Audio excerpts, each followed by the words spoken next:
Hello all. Whoops, wrong shirt. Hello all.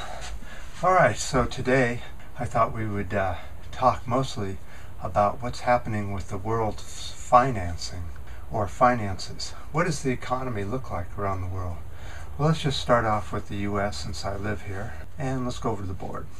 Alright, basically what I'm finding is there's been a stagnant recovery, and being facetious about recovery, being funny. There is no recovery, as 99% of the planet knows. The recovery has been dismal. Or why do I say that? Well, let's talk about the U.S.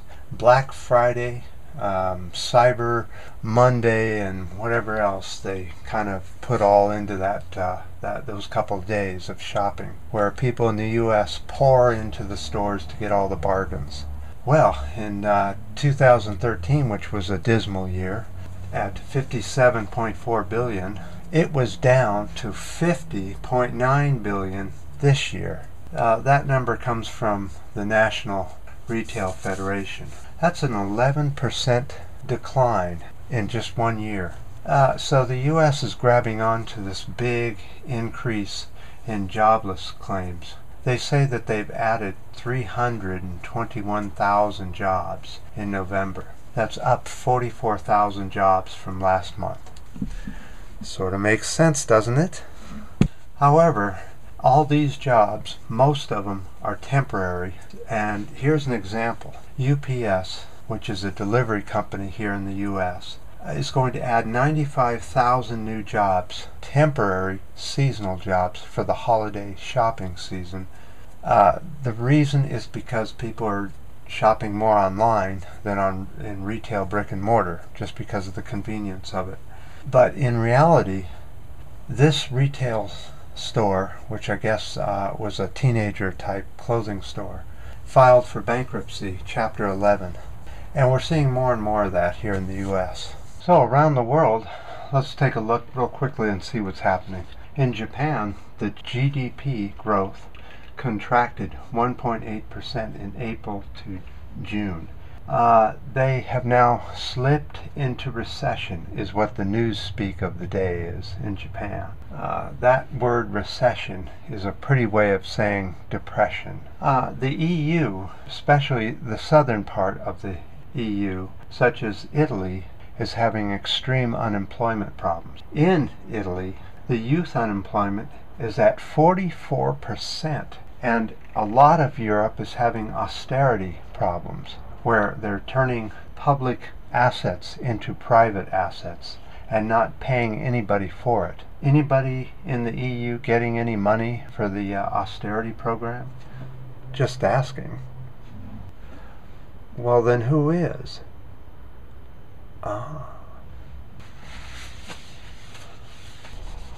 So, years ago when we were doing peak oil updates videos, I talked about what would happen when oil would start to run out. We would see peaks and valleys, pretty violent. And that's exactly what we're seeing now. Right now, we're seeing one of the valleys where crude oil is being sold at in the 60s now. It was $68 a barrel just this morning, a little bit more than that, and went back up a little bit. But that's incredible. Now that's going to have the most amazing effects on our planet as far as the economy goes. Drivers will pay a little less for petrol. Manufacturers will pay a lot less, especially the ones that use electricity, which is generated through petrochemicals. Shipping will see a big decrease in their cost. Airlines will see a big decrease in fuel costs. So obviously the GDP is going to go up in that standpoint. But in the other standpoint, in the oil industry, all the jobs are going to stop because you just can't make money pumping oil or looking for oil at those low prices. So all those jobs are going to disappear, which is good because it's polluting the planet. So our planet may be able to take a little breather for a while of all this fracking going on, especially here in the U.S. So I said, well, wouldn't it be a good thing? And I started looking into it, and then I found out that this very well could be the start of deflation that has been touted coming for some time now. What happens with that is that everybody's jobs keep taking more and more job pay cuts, and you get sometimes prices will come down or just stagnate. Rarely come down enough to make any difference, but your jobs, your wages will go down and down and down, just like here in the U.S. It's very interesting. In 1 year, construction jobs that were in the Northwest were at $15.85 an hour. Now they're at $11.75 an hour. Back in the 80s, they were $32.80 an hour. That's quite a decrease in job revenue.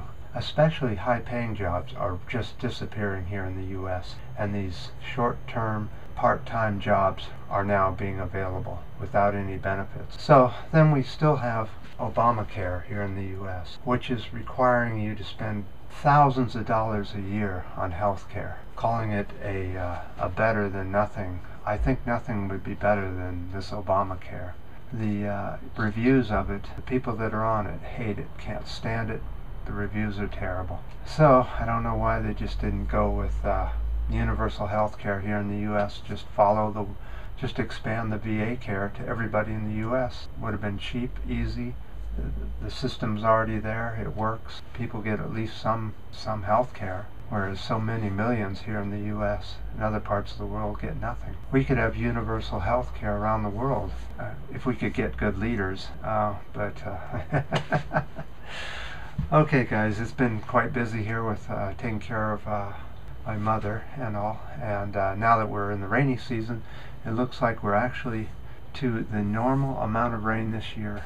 For the first time in 5 years, we're at the normal amount of rain. So maybe this is the beginning of the end of the drought. Let's hope so. Good comments on the last video. Last oil video update, he predicted that oil would fall between $65 to $75 a barrel. Pretty good prediction, I have to say. We don't have dumb people on this channel here. Being 68 right now, not too far off. I could see it falling another, well, I can't even predict what it's going to do. The only thing I can predict is the same thing I predicted when I started these videos, is that oil prices will go up and down, more and more severely as we get closer and closer to that cliff. Once we get to that cliff, well, it looks like we're going to go to the cliff too. It looks like we're going to try and pump all oil before we even start thinking about alternative ways of transportation. Oh well. Alright, today's a soup day, so I better get back to making some soup on this, well, somewhat rainy day. Warm, 70s. I guess we're not going to have any more winter weather here in the California area. We're still much above normal temperatures for this time of the year. So until next time, and thanks for the comments and the ups and the downs and the new subscriptions. Until next time,